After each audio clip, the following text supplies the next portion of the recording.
Hey, this is Kelly with RV Wholesalers. Today I'm going to show you a Sprinter 347FWLFT. It's a mid-bunk model with a loft above. Very nice floor plan, very popular.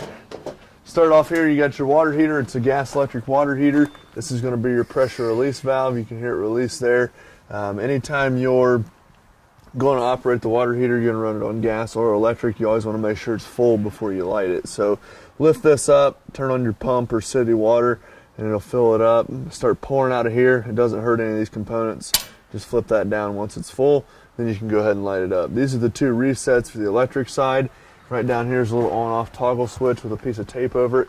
Just turn that on if you want to run it on electric, and the gas switch is on the inside. Okay?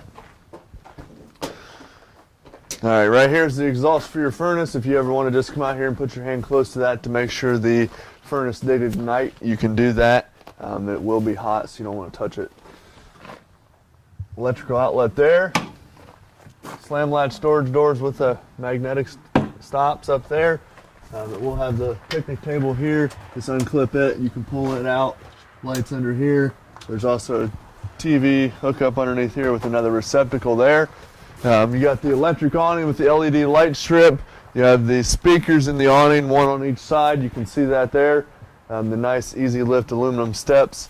Fully enclosed underbelly, full size spare there.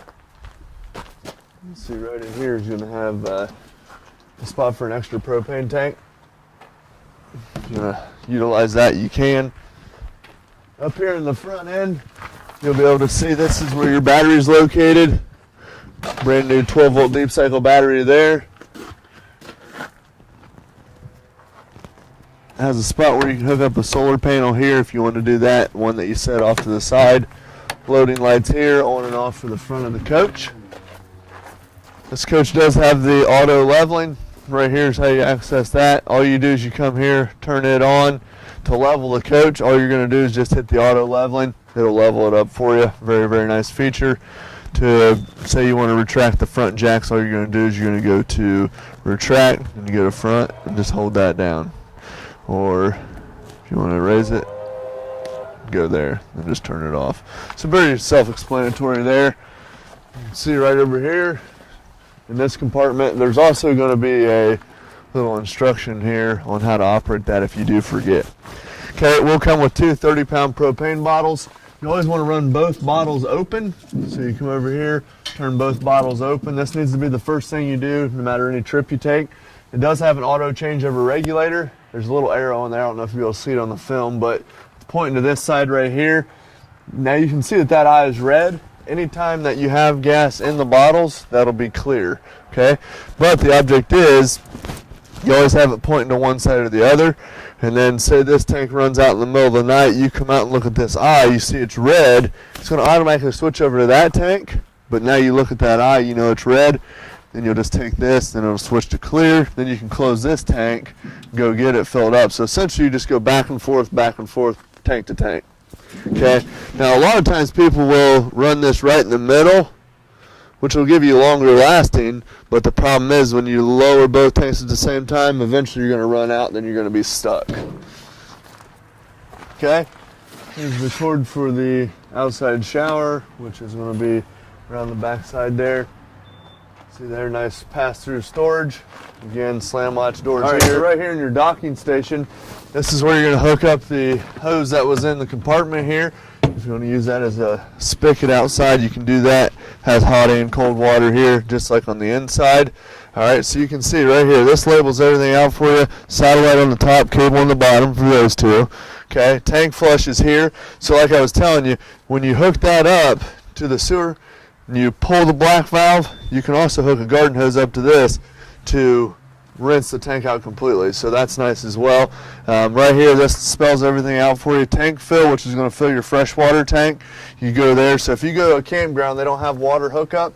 What you'll want to do is hook here and then make it go right to here. And then what you'll do, see that right there, turn that valve, hook the water hose up to this, and it fills the fresh water tank. Then you'll use your pump on the inside, which is an on-demand pump to pressurize the system.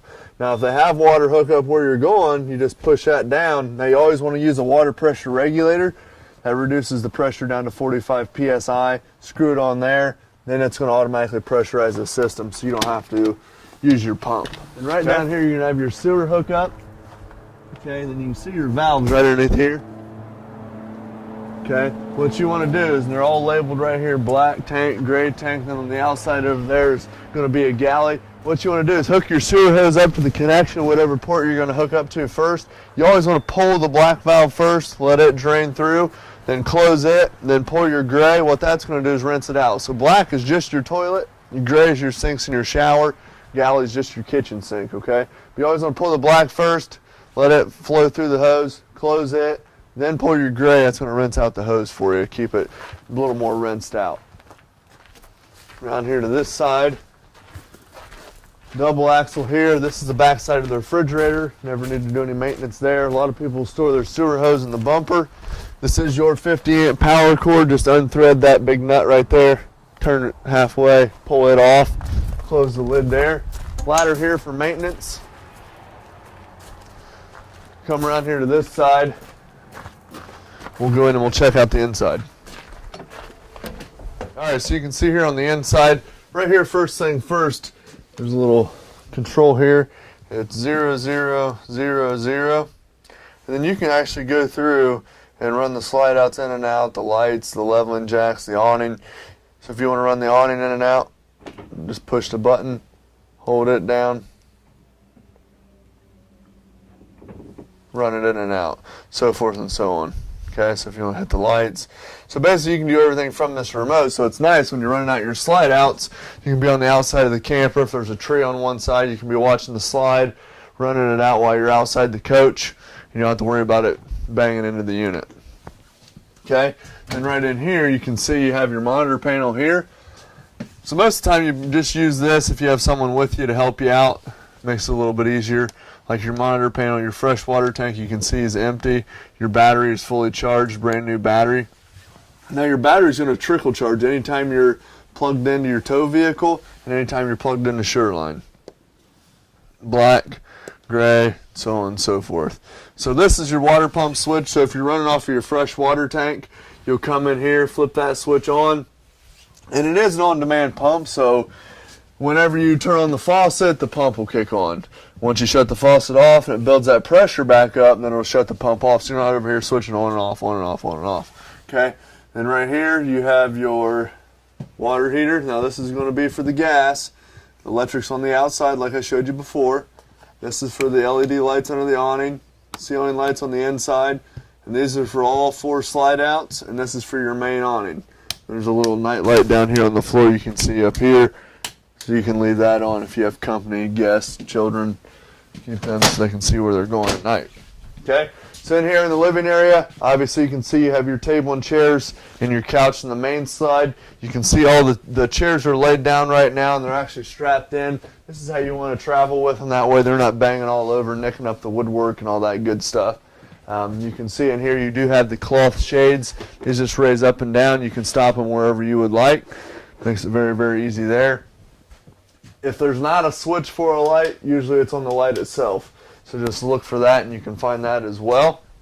If there is a switch, you'll be able to see it here. So these don't have any light buttons. Just flip the switch and you got them on there. Trifold sofa here. Just pull these top cushions off. Just show you quickly how to do this. Just lift up on the bottom. Then this just folds out. And that bottom section will just come down and you're good to go. Obviously, you just got to move the chair out of the road. That gives you an idea on how that would work for you. And these will fit right in there. Now, these are recliners. One is actually during transit will be stored in the bunk room. That way you can get the slides in, so you'll turn that sideways, or you can lay it up on the couch either way and get it out of the road. Fireplace down here, that will work off of 110. It will produce some heat. You can set it up however you want. There's buttons right down here on it. If you want to run it just off, say, just the looks of it, or if you want it to produce heat, you can just control that right down here, however you want to do it. Television there. Storage up above. There's a sound bar below as well. You can see that there. Okay. Plenty of storage over here. Very nice floor plan as far as storage. I mean, nice deep pantry there. Got the stainless steel look refrigerator. Now this refrigerator will run off of gas or electric, no 12 volts, so no battery. So you either got to be plugged in or have your propane tanks on. To turn it on, all you do is push this button in here for on. Auto, what that is going to search for electric first. If it can't find electric, it'll automatically switch over to gas. Okay. Now if you know you're going to be running it on gas, just pop this button out and run it on gas. That way it's not going back and forth, making the fridge work harder than it has to. Now this refrigerator will work just as well as yours at home. The only difference is you got to help it out a little bit. If you know you're going to go camping on Friday, Saturday, Sunday, maybe Thursday, go ahead and plug it in at the house. Let it start cooling down, because it will take about 6 to 8 hours to cool it down. Just because it doesn't have a compressor to suck that warm air out, it's got to actually cool it all down. Okay?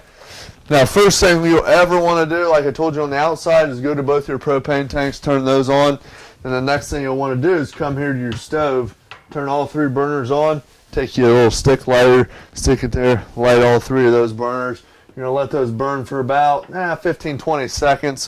What that's going to do is it's going to purge the lines. It's going to get all the air pockets out of the lines. Turn the exhaust fan on there as well. What that's going to do is it's going to allow, when you turn the refrigerator on gas or turn your furnace on gas or the water heater, what have you, anything you want to operate on gas, by purging those lines, it's going to allow those to run more efficiently, because they're not going to catch air pockets and have to reignite and that type of thing. The oven here, all you do is you turn this over here, the little button that says pilot, push and hold. You just push and hold, take again that stick lighter, put it on that pilot, and light that up. Okay? Microwave works just like at home. Your AC, your microwave, any outlets, you have to be plugged into 110 to be able to operate those. Now, things like your water heater and your refrigerator, you will have to be able to be plugged in to run those off of 110, but you can also operate them off gas. Okay? Sink here. This is a stone cast sink with stand up to 500 degrees, so it is not plastic. Nice residential faucet there. You can see here, I'll let you just take a look in there. There's TV hookup in there. Got the couch, windows all around. That is your extra chair there. There is AC and heat ducted in that room. Throughout the coach, the AC is all ducted throughout the ceiling. Heat's ducted through the floor. Also, right back here, you have a fan in this vent. There's a switch right here for it if you can't reach it, so you can utilize that as well. But again, all the heat's ducted throughout the floor, and all the AC is ducted throughout the ceiling, so you can see that there. Okay? Come right up here, you have a fire extinguisher down there. You also have your loft up here. Light switch up here as well with a nice big skylight, which is going to bring in some natural light for you as well. You have your satellite and TV hookup here with a receptacle. Now there is a little red light, you can see that. There is a TV antenna booster, so if you push that in, basically what it's going to do is amplify that signal strength if you're running off of the TV antenna.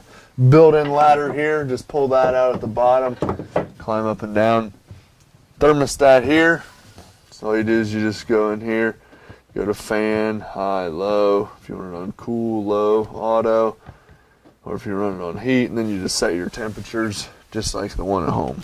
Okay? Okay, and here in the bathroom, nice glass shower door there with the seat in here, one-piece fiberglass with the skylight over top. Very, very nice. Self-explanatory, hot and cold there. You always just want to make sure that this is latched before you take off. Okay? Illuminated light switch there. This unit is going to be winterized. You can see the antifreeze in the toilet there. Whenever you're using the coach, you always want to leave about that much water in the bowl as well. That's just going to keep that black rubber seal in there pliable. So if you push down the foot flush about that far, what it'll do is release the water but not open the valve. If you want to flush it all the way, just push it all the way down. Porcelain toilet, sink, medicine cabinet here. Okay. Nice big window here as well. And this coach does have 2 ACs. If you're only hooked up, say they only have a 30 amp spot at the campground, you will be able to use both ACs, just not at the same time. So If it's a 50 amp site, you can use both ACs at the exact same time. This AC is non-ducted, so you'll just turn it on and off right here on the unit itself. But again, the main AC is ducted into the master as well, if you do not want to use that. Okay, TV hookup here. Again, plenty of storage all the way across. Doors and drawers everywhere.